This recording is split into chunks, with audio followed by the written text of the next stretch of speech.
여러분 안녕하십니까. 한림부동산TV 황태성입니다. 오늘 한림부동산TV는 아파트 등 공동주택, 층간소음이 사회적 이슈로 쟁점화된 내용을 가지고 근본 원인과 대안을 찾아보는 시간 가져보겠습니다. 자, 지난달에도 출연하셨던 분입니다. 그리고 바로 단독 패널로 모시게 된 심재희 부사장님 모셨습니다.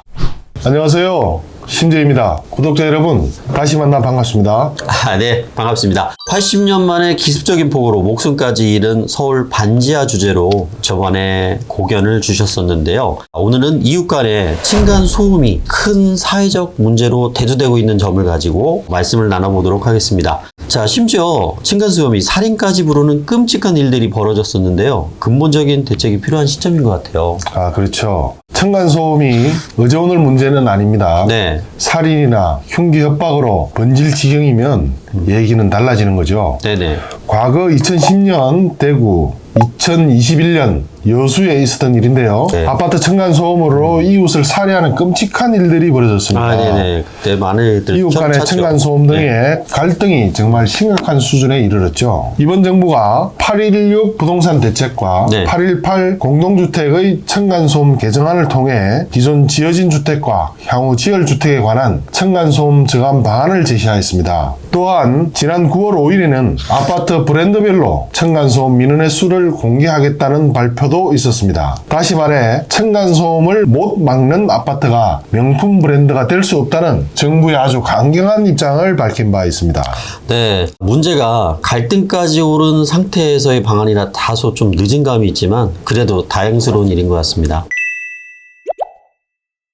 정부의 그 층간소음 개정안에 대해 논의에 앞서 층간소음의 근본적인 원인, 즉 한국의 공동주택은 수직적 집합 거주로 되어 있죠. 그 구조를 이해할 필요가 있습니다. 한국은 아파트나 다가구 주택 등 공동주택 거주 비율이 약 78%에 육박합니다. 이는 세계적으로도 유례가 없는 일이죠.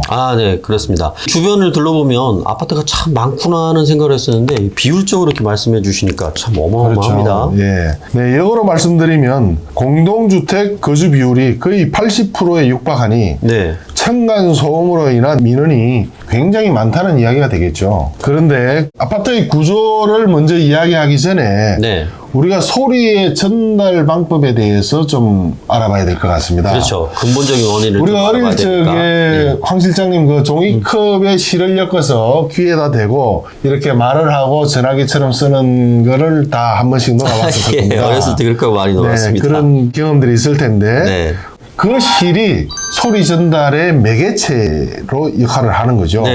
우리가 사는 집의 구조는 아파트 전체가 연결되어 있고 소리가 잘 전달되는 매개체, 즉 콘크리트, 구조재, 마감재 등을 통해서 소리가 위층, 아래층 이렇게 전달하는 역할을 하고 있는 거죠. 구체적으로 층간소음의 원인을 부르는 아파트 구조를 좀 짚어보겠습니다. 자, 그림에서 보듯이 한국형 아파트 구조는 벽식 구조와 기둥식 구조 두 타입이 있습니다. 기둥식 구조는 라멘 구조라고 하죠. 먼저 기둥식 구조는 수직으로 세워진 기둥과 수평으로 지지하는 보가 상부 하중을 버티는 방식입니다. 이로 인해 층간 충격음이나 소음이 보와 기둥으로 분산되기 때문에 벽식 구조보다는 약 15% 소음 저감이 되고요. 반대로 벽식 구조는 내력벽이라는 벽체가 상부의 하중을 떠받는 구조이므로 위층 소음이 벽을 통해서 아래층으로 전달되는 구조가 되겠습니다. 국내 아파트가 대부분 이 벽식 구조로 이루어져 있죠. 근데 의문이 바로 듭니다. 층간소음의 부작용에도 불구하고 건설사들이 벽식 구조를 택한다는 말씀 아닌가요? 그렇죠. 과거에는 우리가 지은 아파트들도 기둥식 구조로 되어 있었는데 이게 한 20년 전부터 벽식 구조로 바뀐 이유가 있습니다. 기둥식 구조로 가게 되면 아무래도 공사 기간이 늘어나고 원가적으로 돈이 좀 더 들게 되어 있습니다. 그래서 건설사들은 벽식 구조를 지으면서 공사 기간을 줄이고 또 공사비도 절감해서 짓도록 되어 있습니다. 하지만 벽식 구조가 소음이 전달이 많이 된다는 것을 간과했었죠. 네. 그렇다고 기둥식 구조가 층간소음이 전혀 없는 그런 구조는 아닙니다. 예, 건축비 절감을 위해서 슬라브 두께를 얇게 할 때 층간소음을 잡지 못한다는 것이 일반적인 견해가 되겠습니다. 과 상계, 과천 등의 대규모 신도시가 개발되는 과정에서 벽식 구조가 등장했습니다. 벽식 구조는 공사 기간도 줄이고 층고를 낮춰서 공사 비용을 줄일 수가 있습니다. 86년도 이전에는 사실은 저희 나라가 라멘 구조였어요. 근데 이제 집을 대량으로 막 찍어내고 짓고 빨리 짓고 하다 보니까 이게 80년 이후부터 전기적으로 벽식 구조로 바꿔간 거예요. 그리고 최근 지어지는 아파트의 90% 이상은 벽식 구조로 지어집니다. 벽식으로 되어 있으면 벽이 바닥을 받치고 있어서 이 바닥이 떨렸을 때 그 모든 진동 에너지가 그냥 벽으로 또 그대로 전달이 잘 돼요. 그렇기 때문에 이게 더 많은 소리들이 아래층으로 더 전달될 가능성이 많죠. 지금 보시는 표는 원가관리기법 중 MCX 이론이라는 것인데요. 그래프를 자세히 보시면은 슬라브의 두께가 두꺼워지면 비용은 더 늘어나게 되어 있고 소음은 두께가 두꺼울수록 소음은 낮아진다는 그래프가 되겠습니다. 그래서 저희들이 MCX 이론에 따라서 최적의 원가와 두께를 찾는 요 지점, 요 지점의 바닥의 두께와 원가가 되는 것입니다. 과거에는 여기가 얇은 두께로 낮은 원가를 사용했으나 지금은 적정 두께로 적정 원가를 사용하는 것이 바람직하다고 생각합니다. 네. 그 슬라브 두께, 즉 그것이 이제 바닥층의 두께를 말씀하시는 것 같아요. 네네네, 그렇죠. 공동주택의 층간소음 방지를 위해 콘크리트 슬라브 두께를 제가 말씀을 드린 건데요. 과거 20년 전에는 콘크리트 슬라브 두께, 우리가 일반적으로 주택공사라든지 도시개발공사라든지 이런 데서 지은 아파트들이 슬라브 두께가 12cm였습니다. 120mm였고요. 현재는 210mm까지 늘어나 있는 상태죠. 이 슬라브 두께가 늘어남으로써 상부에 있는 충격음이나 층간소음을 많이 완화시킬 수가 있습니다. 아파트의 바닥 구조가 보시는 바와 같이 콘크리트 슬라브 위에 완충제로 무엇을 쓰고 그 두께가 얼마나 되느냐에 따라서 층간소음의 차이는 많이 납니다. 그래서 바닥 마감재가 매우 중요하게 느껴지고 두께도 중요하게 느껴집니다. 최근 주요 대형 건설사들이 층간소음을 방지하기 위해 자체 기술을 개발해 특허 출원이 따르고 있는데요. 예를 들면 삼성물산 건설 부분에서 슬라브 두께 변화를 통해 바닥 충격음 저감 공법을 특허 준비를 하고 있고요. 대우건설은 스마트 3중 바닥 구조를 개발해 특허 출원을 한 실정입니다. 저희도 잠깐 말씀드리자면 최근 한림건축그룹의 자회사인 한림인터내셔널과 협업 중인 전문 자재 회사가 있죠. RM에서도 바닥재 1등급을 받았다고 합니다. 자, 그럼 구체적인 개정 시안 중 층간소음의 범위와 기준에 관한 규칙, 개정안을 자세히 들여다보도록 하겠습니다. 보시는 표와 같이 규칙은 층간소음을 직접 충격 소음과 공기 전달 소음으로 나누어지는데요. 이번 개정안은 직접 충격 소음 기준 가운데 1분 등가 소음도 기준을 주간 39dB, 야간 34dB로 현재보다 각각 4dB씩 낮추었습니다. 그리고 오래된 아파트에 적용되는 예외도 축소됩니다. 현행 규칙은 2005년 6월 이전에 사업 승인을 받고 건축한 공동주택에 대해서는 2024년까지 단계적으로 기준을 강화한다는 방침이고요. 주택 성능을 고려하여 층간소음 기준에 보정치 5dB를 부여하겠다는 내용이 들어 있습니다. 또한 2025년부터는 2dB만 적용하고 향후는 추가 적용을 하지 않겠다는 강경한 정부 대책이 되겠습니다. 다음은 공동주택 층간소음 개선 방안에 대해서 표를 보시겠습니다.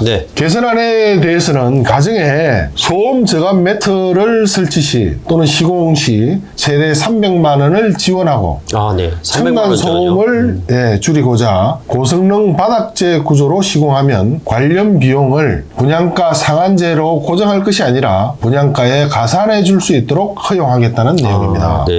그리고 500가구 이상 공동주택은 반드시 층간소음관리위원회를 설치해야 합니다. 아, 네. 이게 지금 법적 규정이 되겠죠. 네. 그렇군요. 자, 그럼 층간소음 문제를 상담하거나 또는 조정받으려면 어떤 절차들이 필요한가요? 그렇죠. 이거를 꼭 알고 있으면 유용하시겠죠. 네. 우선 공동주택 단지별로 설치되어 있는 관리사무소나 네. 층간소음관리위원회에 문제 해결을 요청할 수 있으시고요. 또 환경부가 운영하는 층간소음 이웃사이센터, 국토부가 운영 중인 중앙공동주택관리지원센터 등에서 상담받으실 수가 있습니다. 네. 그리고 일부 지자체에서 운영하는 이웃분쟁조정센터도 상담이 가능합니다. 자, 그렇다면 층간소음 기준을 초과하면 어떻게 되나요? 그러니까요. 각 그 윗집에서 또 아랫집에서 소음을 냈을 때 우리가 무조건 조정과 또 법적 이런 걸로 해결하면 될 일이 아니고요. 앞서 말씀드린 바와 같이 관리사무소에 먼저 찾아가셔서 충분히 설명을 하고 그렇게 되지 않을 경우에 아파트 단지 내에서 먼저 해결하시려는 노력을 가지시고요. 만일에 이런 것들이 지자체에서 안 된다라고 하면 환경부의 중앙환경분쟁조정위원회라고 있습니다.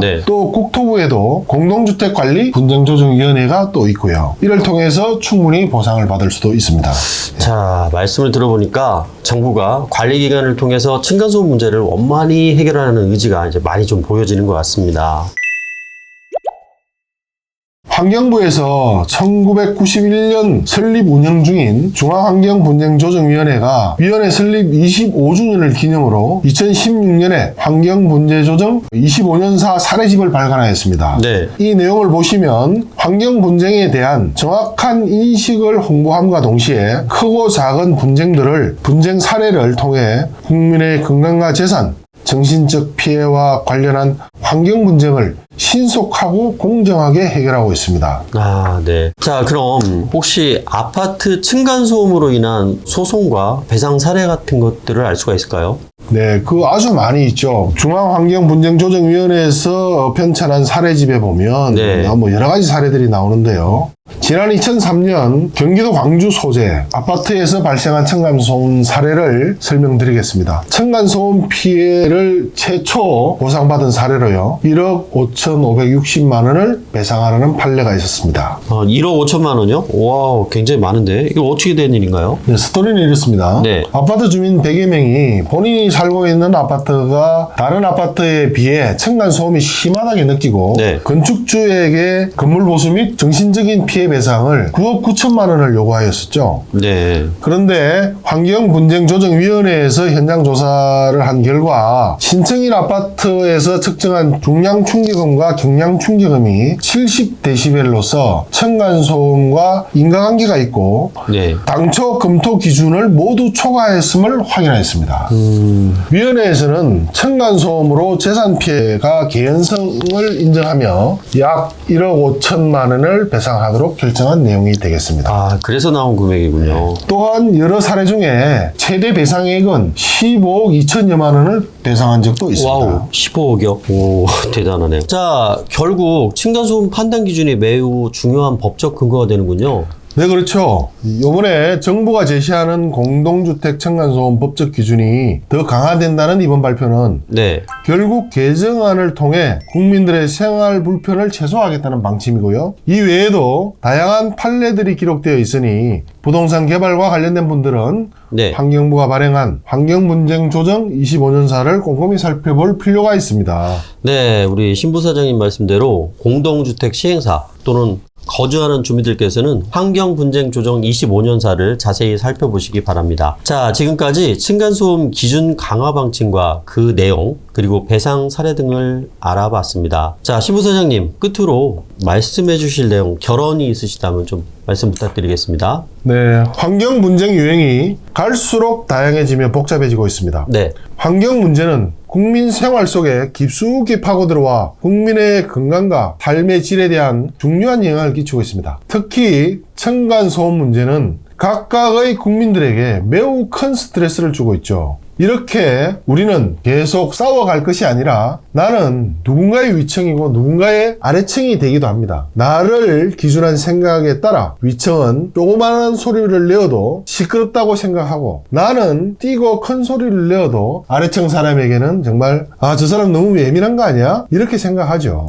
네. 우리 국민들이 층간소음에 대해 이제는 좀 화를 참고 남을 위한 배려가 필요한 시점이라고 생각합니다. 물론 앞에서 보신 바와 같이 법적 조치와 구조적인 보강제를 통해 층간소음 문제를 해결하려고 노력하고 있습니다만은 네. 이것이 완벽하게 층간소음 문제를 해결해 주지는 못할 것 같습니다. 그렇죠. 층간소음으로 인한 분쟁과 소송, 살인 등 사회적인 많은 문제를 낳고 있으나 이번 기회에 정부는 정부대로 법적, 구조적 노력을 지속해야 하며 네. 우리는 우리대로 남을 위한 배려로 층간소음 문제를 국민적 차원에서 현명하게 대처해 나가야 할 것입니다. 네, 매우 공감되는 부분입니다. 법에 앞서서 이웃 간의 관심과 배려 그리고 사랑이 필요한 것 같습니다. 자, 오늘도 좋은 말씀 감사합니다. 감사합니다. 자, 여러분 오늘은 여기까지입니다. 즐거운 휴일 되십시오. 감사합니다. 안녕히 계세요.